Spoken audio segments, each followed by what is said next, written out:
Assalamualaikum Ustaz. Waalaikumsalam. Ya silakan duduk silakan.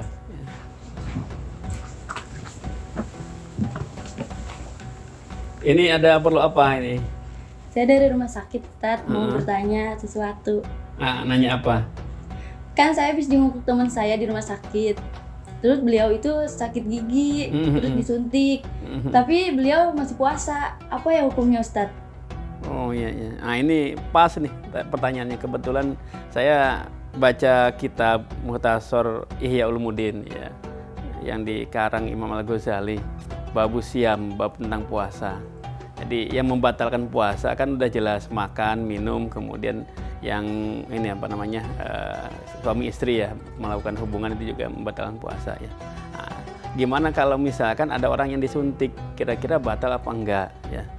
Jadi kalau disuntik itu memasukkan cairan ke dalam tubuh kita, nah itu membatalkan ya. Jadi apapun yang masuk ke dalam tubuh kita ya melalui saluran apapun itu akan membatalkan puasa kita.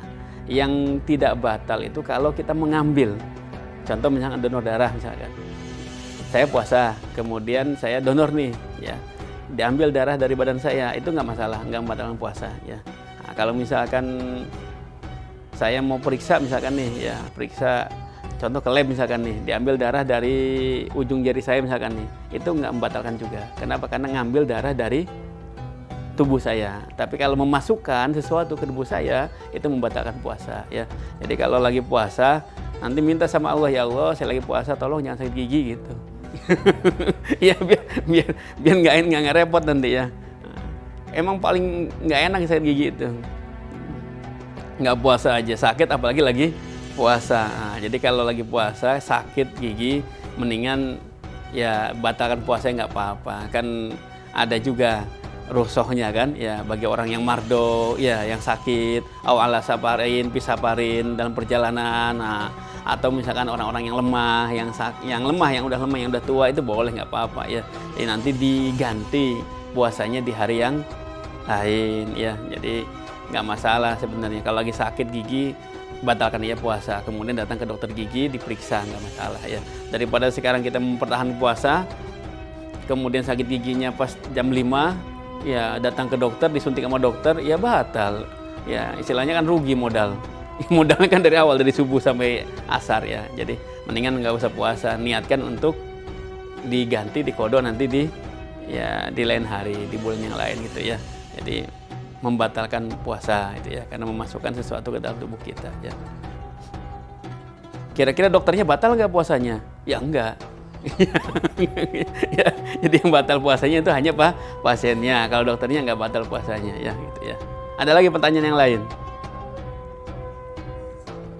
Nggak ada ya, alhamdulillah ya. Mudah-mudahan bermanfaat. Nanti kasih tahu ke temennya ya, kalau lagi sakit gigi nggak bisa puasa, nggak apa-apa, nggak usah puasa, karena ada rukhsah dari Allah yang memperbolehkan orang sakit itu untuk tidak berpuasa, asalkan nanti diganti di lain hari itu ya.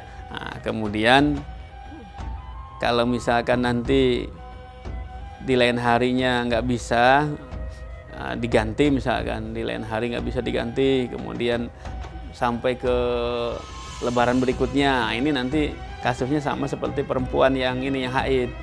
Perempuan haid, dia selama setahun ini nggak bisa mengganti puasa yang ditinggalkan, maka dia harus membayar fidyah ya. Jadi gantinya harus di tahun yang itu juga. Nah, sekarang ini Ramadan, tahun berapa nih Ramadannya nih? 44 ya. Ya, berarti digantinya pas di tahun ini juga ya. Jangan pindah tahun ya, jangan pindah ke tahun kalender ya. Jadi jangan sampai lewat ke Ramadan yang berikutnya. Itu sebelum Ramadan berikutnya harus sudah dibayar ya. Kalau nggak dibayar, nggak diganti, maka harus mengeluarkan fidyah. Oke, gitu ya. Bisa dipahami ya. Ya, mari kita tutup dengan membaca doa kafaratul majelis. Subhanaka Allahumma wa bihamdika asyhadu alla ilaha illa anta astaghfiruka wa atubu ilaik. Assalamualaikum warahmatullahi wabarakatuh. Waalaikumsalam warahmatullahi wabarakatuh.